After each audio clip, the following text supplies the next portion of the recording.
The answer was Pikmin. The answer was in front of us the entire time. It was Pikmin. Who knew? Besides everyone, because the music was straight up Pikmin. So, in case everyone doesn't know, we are talking about the Close to You short Nintendo released yesterday and today. Two versions of it. In yesterday's version, the Pikmin were invisible, so we didn't know what was going on, though we had suspicions. We had suspicions based on the music. And now today, they re-released a short only on Nintendo Today so far at the time of this video, in which those invisible characters are now rendered clearly as Pikmin, though the characters or the humans can't seemingly see them.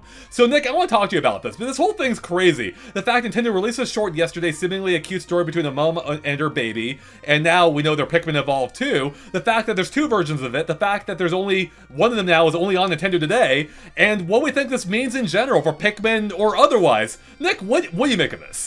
So I guess the first video from the other day, I was so confused because the comments were turned off. I don't think you could like the video, and I think it was like catered for YouTube kids. So my initial thoughts was like, oh, maybe they're going for more of they're trying to, I guess, broaden their demographic, right? Because they had that Hello Mario thing where it's strictly for like kids, and there wasn't much to do with that. And now I'm like, oh, maybe this is like a Cocoa Melon thing. It looked like Cocoa Melon, right? It looked like that. So I'm like, maybe that's what they're going for. But again, like if you watch the video a few more times, you start to hear things in the background, especially the music. You're like, wait a minute, that sounds like a Pikmin like motif, or a little like the piano or the little jingle that plays for Pikmin. So yeah, Pikmin. After I heard it a couple times, I'm like, this has to be Pikmin, and surely enough, it was. Yeah, the instant I heard the music, I'm like, that's straight up Pikmin. Like, even before you hear the motifs, like, it has the essence of Pikmin. Yeah. And then, of course, I noticed that some of the characters in the background looked a little alien-esque, like the plushes. And also, there's, like, like balloons that are the same colors as the primary Pikmin, which are also primary colors as well. So, but there was only 3 of them, so that kind of stood out to me. I'm like, there's a lot of Pikmin connections in this short. And sure enough, it ended up being exactly that. I did not expect, however, for them to re-release a short rendering the Pikmin this time in full view. And it really makes me wonder a few things, like, why did they even do this? Is it better with a Pikmin? What's it mean for Pikmin games in the future? Like, is it teasing something? And what's it mean for the lore? Because up until now, Nick, like, putting aside like any spin-offs or whatever, like the Pikmin Bloom, the Pikmin games have seemingly always happened like in the distant future, where humans are like long since gone. That's where you can find like old human artifacts, like batteries or Nintendo products or other things too, like 7-Up bottle caps. And so that was always the idea, the implication, like, oh, it's kind of like Splatoon-like in that sense. But now we have this short, which also there have been Pikmin shorts in the past as well during the Pikmin 3 days, so this is kind of like a follow-up almost. But this one takes place in the modern day, seemingly, where they're still humans, but the humans can't see the Pikmin, which is also an interesting thing, which Pikmin Bloom kind of alludes to, saying like, oh, we can't see them, but they're there. And it's like, okay, that's cute, because how else do you explain the AR camera? But I didn't expect that to be actually part of the lore now, which it seems like it might be. Yeah, it is just crazy that they went full lore circle on this, right? Because the only way to view it, too, is through the Nintendo Today app, to view both of them. You can view the one on YouTube, just the first one with no Pikmin, but to view the actual one with the Pikmin, you have to go to the app. And I was thinking about deleting the app the other day, but I'm like, oh no, I can't, because you need to watch some things strictly through there. It does feel a little cynical in that it feels like they're almost doing it just to push Nintendo Today. It's like, oh, we teased you yesterday. If you want to see the truth, you better download the Nintendo Today app, because you can't screen record on the app, so the only place to watch it is here. Though, there are workarounds. You figured, you had one earlier today for your short. But still, yeah, it's a little annoying, but whatever. I will say at least it is something exclusive to the app, which is mildly interesting, which is more than it usually has. So hey, hats off to them for that. Real quick, before we get too deep into this though, whether or not it's purely a promotional thing for Nintendo Today, which I don't think it purely is. It just ended up being that way. What do you think of the short yesterday versus today? Like, does having the Pikmin change your thoughts on it? Like, what do you think, just in terms of like storytelling itself and, what the short represents, I suppose? Like, what do you think? So some things I noticed right off the bat, right? Because like you said, like Pikmin typically takes place in the future where humans aren't really there. But one thing to note, like when you see like the human characters like Olimar, I assume Olimar is a human and all of them are humans, right? No. They're their own alien species. They're not humans. So they're all alien species. So I originally thought they were humans. So I was like, wait a minute, why are these characters so small and why are the human characters so big? So I guess I figured that out right away, because like the humans are much bigger than the Pikmin, which was kind of odd, because usually the Pikmin are walking around with the Olimar type character characters, and they're super small. So I did notice that right off the bat. And on top of that, like when I watched the ones with the Pikmin, I noticed that there was only the 3 original Pikmin, right? There's the red one, the blue one, and the yellow one, and no additional Pikmin on top of that, which was kind of interesting to take in. That matches the balloons too, I mentioned. Yeah, exactly. And, the balloons that you said earlier. The blocks as well, I think, are only in those same primary colors too.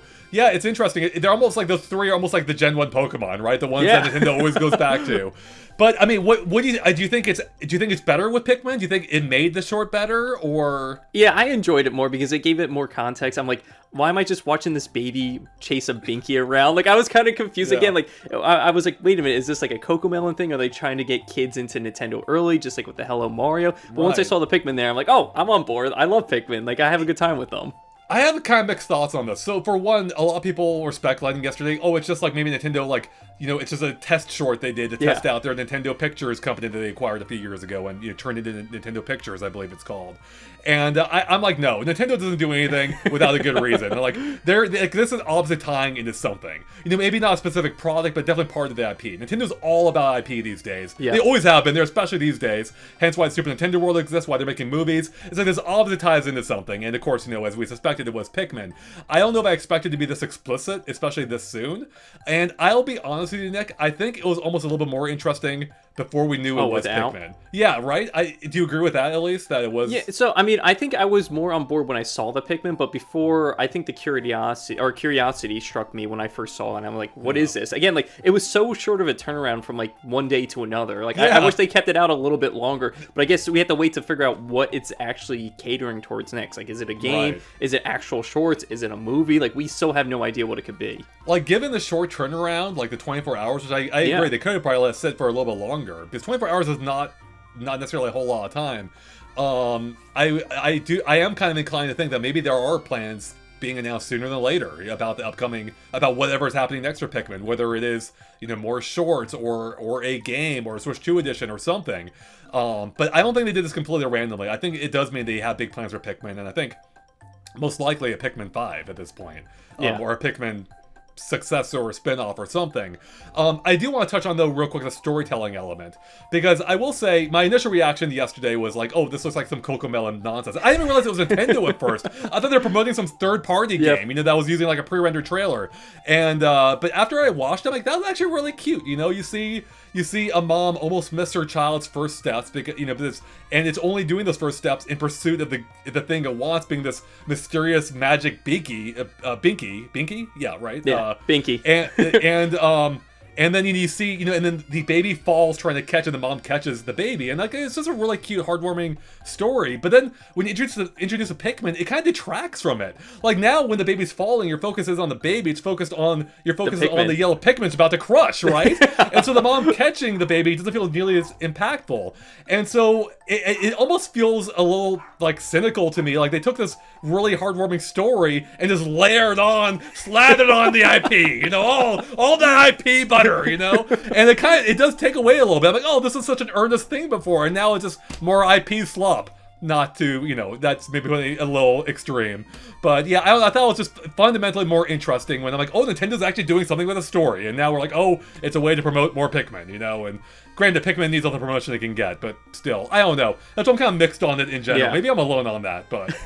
No, like you said, I like those points you mentioned. Like, again, we gave the Cocomelon vibes. It also gave me, like, Toy Story vibes right off the bat, especially prior to the Pikmin being there. I was like, oh, this reminds me of Andy's room, where the toys are just kind of doing their own thing, and I guess Andy doesn't realize that they're, what's the word, like, humanoid, or... They have a conscience or alive, like they can roam around. Sentient. But yeah, the points that you made, like once you realize that the Pikmin are there, it does kind of change the direction of the story, because before, like, oh, the mom's saving the baby or catching the baby, but now the mom is saving the Pikmin that's about to be crushed from the baby without realizing it. And it does, it's funny how just knowing what, now that we know what was supposed to be there but wasn't, it does kind of change how we view that story. And I mean, it is interesting because both versions exist. We saw both. It's just interesting to see how the Pikmin did detract from what was a really cute narrative, I thought. And it does make me wonder, and I guess, even though we had suspected it was Pikmin related, we didn't know exactly how. And it really made me wonder, one more there was to it. Like, I thought it was more interesting when, before we knew what was Pikmin, like, what was causing the things to fly around? Like, one idea I had was maybe it was the the baby had magic powers or something, and it didn't know how to control them, and it was causing the Binky to fly around, you know. And I'm like, oh, that's a kind of a cute idea, like especially if if it tied into the Rosalina origins. Yeah. We had suspected possibly. Not that I took that seriously, but I don't know. I just think there's any number of more interesting directions that could have taken it than having it just be Pikmin, you know. But I don't know what it means right now. Maybe it does mean more for the series. Like, maybe we'll see more Pikmin happening in the modern day. Maybe humans will be an actual obstacle now. Like, do you think this means anything? Do you think they're actually trying to bridge that gap of the Pikmin games that took place in the future with maybe the modern day? So if that's the case, then like who's going to be the captain of the Pikmin, right? Because there's always been Olimar, Louis. There's been all these other characters, and like in 4, you get to create your own character. You have Ochi. But yeah, if that's the case, do the Pikmin have their own like Pikmin leader instead of this other character controlling them? Is it more, I guess, RTS where like you have like a background role where you're not actually controlling like an individual character and then controlling the Pikmin? So maybe it is like a spin-off in some sort of way. But at the same time, Nintendo, was it Miyamoto that announced Pikmin 4 just randomly in an interview? He was like, oh yeah, like we're almost done working on this game, and then it wasn't Pikmin 4, 10 years or something? Yeah, it was like way before Pikmin 3 came out, and it might have been like the Pikmin 3DS game that he was talking about at the time. But again, like, yeah, this could be a spin-off, this could be a brand new game, it could just be shorts. Like, there's so many directions they can take it right now.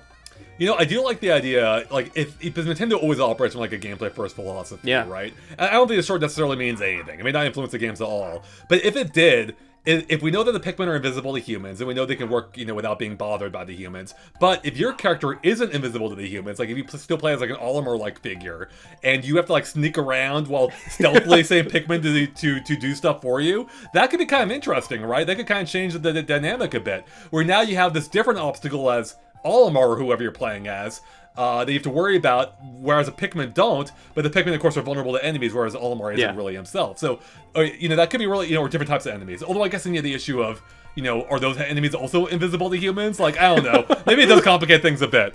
So, yeah, what do you think this means for Pikmin, then? Does it mean anything? Again, like, they can take this in any direction. It could be a tease for Pikmin 5. It could be, like, a tease for, hey, we're going to be doing shorts later down the line. It could be a tease for a Switch 2 version of Pikmin 4, because we still haven't gotten that yet. And if they are working on that, I hope it's, like, a free update, because I'm not sure where you take Pikmin 4 into a Switch 2 edition, unless you add, I guess, online multiplayer, which they didn't have in the first one. They did have local multiplayer, but it was kind of odd that was kind of missing from the first, or from Pikmin 4. But then again, like, we don't even have the Pikmin games on GameCube NSO, and I think they kind of avoided that because during the same year that we got Pikmin 3, we also got Pikmin 1+2 on the original Switch. So again, there's so many different avenues they can take it. My hope is, I hope they either Switch 2 edition for Pikmin 4 or a brand new Pikmin game coming out. If they put in shorts, I'm okay with that, but I'm always down for a new game or Switch 2 version of it. What do you think this means for shorts? Like, do you think there are more coming? Like I said, Nintendo had made shorts before, other Pikmin shorts. Then they hadn't for a long time, but now all of a sudden, we have another one here. So do you think we're going to get more Pikmin shorts, or more shorts in general?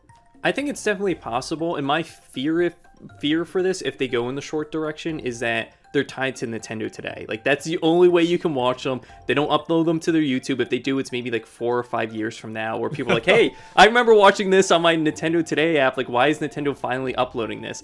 But again, like, if they're going the shorts direction, that just gives me a little bit more hope that they focus on other IP outside of Pikmin for shorts. Because again, I think Star Fox would make a great short or great video, because again, they have voices, they have characters, and Miyamoto he has a huge attachment to Star Fox. I don't think as big as he does for Pikmin, because he's trying to make Pikmin work for the past 20 years now, 25 years, I feel like. So again, as long as Miyamoto's around, I think he's going to be pushing Pikmin in some kind of direction, and I think shorts is kind of the best way for that to grow. Because again, I can't really see a Pikmin movie happening, because who's going to be talking the whole time? Like, again, we get confused of who's talking for the Mario movie. Okay, Chris Pratt is Mario. We got it. We understand it. Who's talking for the Zelda movie? Wait, Link's finally talking now? Like, again, if you break it down even more, who's going to talk for a Pikmin movie? There's so many Pikmin. I don't think they're going to be really speaking to us.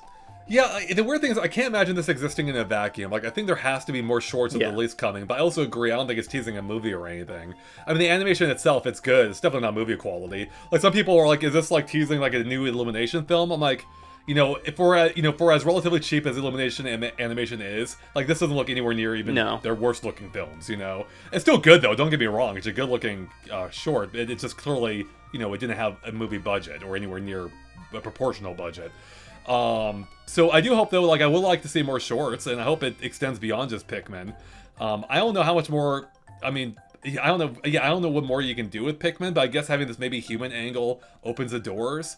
I mean, cynically, I do wonder, like, is it just promoting Pikmin Bloom, right? Is that just all it is? Like, is it just a commercial for Pikmin Bloom? It's the only thing I really directly ties into right now. You know, where they exist in our world, and we can't see them without the app. You know, and that would be kind of weak, I think, kind of the lamest thing possible. But maybe it's teasing another spin-off game or something else. Yeah, the Pikmin Bloom angle, I don't think is too crazy, especially when Nintendo announced what Fire Emblem, I don't want to say Heroes, but Fire Emblem Shadows or whatever that random, it was a random, I think, Wednesday night at like 9 p.m. They're like, hey, we got a new mobile game. So but they announced that, I believe, on their YouTube account as well as Nintendo Today. So again, if they want to take that angle and say, hey, we're promoting Pikmin Bloom, which isn't too crazy to think about, because I want to say Miyamoto came out during a direct with a Pikmin Bloom shirt. He's like, hey guys, go play Pikmin Bloom. I'm like, oh my god, I totally forgot that's still a thing. So yeah. I did as well, because I have not played it since it launched. Yeah. But people do, so, you know, hats off to them. But yeah, I don't know how much more there is to say. I do think it's interesting, even though I prefer the Pikmin free version. You know, I thought that was just more, I think it was a better story and more interesting from a perspective of, like, what the hell does this mean? And now that we have the answer, it's not nearly as interesting as I thought it could be. But it's still interesting that it exists at all, and I think it was fun how they went about unveiling it, just completely randomly dropping this mystery yesterday that had a lot of people talking, you know, and maybe that was I mean, it's kind of sad to think the best way to promote Pikmin is to not talk about the Pikmin themselves, you know, because if they had just released a Pikmin, maybe people would have not cared as much, you know, but because we didn't know what it was, like, oh, this is a strange Cocomelon looking thing from Nintendo, and now, you know, we have this follow-up today, and yeah, it's interesting, but I do hope we get more shorts. Like, I think there's a lot you can do with, like, various Nintendo IPs that could help, you know, not only explore the story in ways that you can't with a game, or they haven't with a game, but also help extend the audience for these things beyond what it historically has been. You know, Metroid's a great candidate as well. You know, Star Fox would be amazing. They had that incredible anime for Star Fox leading up to Star Fox Zero, and they never followed up on it. I'm like, man, that was such a good one. I would love to see a series based on that, right? Yeah, that was such a unique animation. Like you said, it came out, I think, like maybe a week or a few days before Star Fox Zero. Yeah. I don't know if many people watched it because, again, it was during the end of the Wii U. Yeah, so everyone's kind of giving up and waiting for the next console to come out. And on top of that, like, I know I love Star Fox, and I think a lot of people in the chat love Star Fox. But on top of that, the E3, what was it, 2015, 2014, where Miyamoto turned into Star Fox and Reggie was there. I think Reggie turned into Falco. Like, if they want to do it like the puppets aspect, or if they want to go with the animation that they did for the Star Fox Zero video, like, I'm in for either or. But yeah, give us more ways that they can kind of, I guess, branch out their characters through shorts like this, because again, like, Nintendo hasn't really been a huge thing focused on stories when it comes to their games. So if they want to do it through these shorts, I'm in for it. Yeah, I made a joke on Twitter yesterday where I'm like, this short had more story than 90% of Nintendo games, and it did. I mean, obviously I was joking, but yeah. The point is that this was a story focused thing from Nintendo, you know, and that's why I think I liked it more than when they added the Pikmin, but it's a detractor from that core story. Now it's just like, oh, it's an obstacle course for Pikmin rather than this heartwarming story between Pikmin or between the mother and her child. So, well, you say obstacle course, that just made me think, what if they're making like a Pikmin 99 game? Where it's like, you play as the Pikmin and you're in this room and you have to avoid like the mom, you have to avoid the baby. And that kind of makes me think of like the WarioWare mini games where on the Wii U one where you had the gamepad and you had to put it down so the mom couldn't see you. Like maybe it's like that where you run around. I'm also getting, what is it? It's on Netflix. Why can't I think of it? It's also in Fortnite. Squid Games. Like Squid Games, right. Like totally. The hide and seek one or whatever, the green light red light game where it's like, oh, you have to go across here, but if you get caught, then you die. Honestly, that would be adorable. Like, you'll be even more amazing if they just, you know, Pikmin are pretty simple creatures, if they blew it up, make 1,000 person Pikmin game. Would that be amazing to see tons of Pikmin going everywhere? That could be, I don't know if that's technically possible, but something like that would be, I think, a lot of fun. So, I don't know if it's leading that way, probably not. We'll see what this means. I do think it means something. I hope we find out sooner than later. I don't think this is a completely random one-off that Nintendo decided to make for no reason at all. So it'll be fun to see what it actually leads to, hopefully in the near future, so... Yeah, and I guess the next time we'll see this is who knows, because the next game, major game from Nintendo, is Pokemon ZA, which comes out in what, like a week or two, and then after that we have Hyrule Warriors, after that Kirby, and then Metroid. So I don't know where you kind of slot this in, if there is more information to tell for the rest of the year. Maybe they do say something right before Pokemon comes out, but yeah, again, like having the second short right after the first one within 24 hours, I did not expect that. So who knows, maybe they have a big announcement after we put this video out and we have more information on whatever it may be. Maybe it'll be on YouTube finally. So, all right. Well, I think that's about it, Nick. Right? Anything else, or? No, I think that's about it. Maybe, like, I know people thought it was, like, maybe tied to Mario with Mario Galaxy and Rosalina. I also thought it could have been tied into maybe, like, Luigi's Mansion. Like, maybe they had, like, a haunted angle at some point. Yeah. Because in Luigi's Mansion 1, like, I think, what is it? One of the early bosses is the baby where you fight in the crib. So maybe they had that angle. But, again, like, Pikmin made the most sense, especially based off the music that was playing during it. I'm gonna be honest, Nick. I do think Pikmin is like the least interesting answer we could have possibly had, and it bothers me too because I don't know if I even like the idea that Pikmin are invisible. Like that's a relatively new concept, you know, and I don't like that idea, especially because like you see Pikmin like sitting on the mother's shoulder. Like how does she not feel him? Like can they not feel them either? They can interact with things, but you can't feel the Pikmin. Also, I just noticed my shirt looks very Pikmin-like, the Pikmin colors, so with a Pikachu. All right, I'm done here though. Nick, you done? Anything else? Yeah, I'm just shocked that they didn't save like one of the Pikmin's abilities or a new Pikmin as an invisible one, because they already have so many Pikmins with so many different types of abilities. An invisible Pikmin, I mean, so much like, or a chameleon Pikmin, right? There you go. That could have been a fun thing too, a fun way of going about it. You know, like, oh, you thought they were invisible? They're actually just like camouflage. So whatever, we'll see what happens. I don't know. It was fun though. I'm glad it exists, and I hope to see more shorts from Nintendo. But I've already loved the increased prominence of movies, and hopefully we'll see just more animated stuff from Nintendo in general. Like they have amazing IP, and they've kind of been sitting on a lot of it. So I'd love to see them do more with it, like this. So, well, we're done. Thanks for watching, everyone. Catch you later. Bye.